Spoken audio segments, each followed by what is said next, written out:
కృష్ణా జిల్లా పెడన మున్సిపాలిటీలో పొట్టి శ్రీరాములు జయంతి వేడుకలు ఘనంగా నిర్వహించారు. ఈ సందర్భంగా మున్సిపల్ చైర్పర్సన్ కటకం నాగకుమారి, కమిషనర్ డి కొండయ్య పొట్టి శ్రీరాములు చిత్రపటానికి పూలమాలలు వేసి నివాళులు అర్పించారు. ఆంధ్రప్రదేశ్ ప్రజల హృదయాల్లో పొట్టి శ్రీరాములు చిరస్థాయిగా నిలిచిపోతారని, ఆయన జన్మదిన వేడుకలు జరుపుకోవడం శుభ పరిణామంగా కమిషనర్ డి కొండయ్య అన్నారు.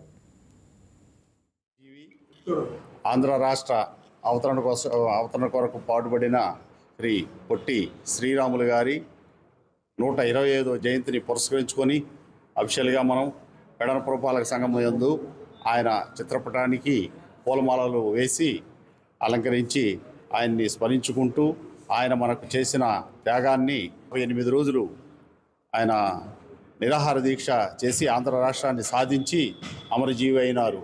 కనుక ఆయన్ని మనము గుర్తుపెట్టుకొని ప్రతి సంవత్సరం ఆయన జయంతిని మనం ఒక పండుగలాగా జరుపుకోవటం నిజంగా మన అదృష్టం. ఆయన వల్లనే మనకి ఆంధ్ర రాష్ట్రం ఏర్పడింది కాబట్టి ఆయన్ని మనము బ్రతికున్నంతకాలం, ఆంధ్ర రాష్ట్రం నిలిచి ఉన్నంతకాలం ఆయన్ని స్మరించుకోవాలని అందరికీ తెలియజేస్తూ ముగిస్తున్నాం.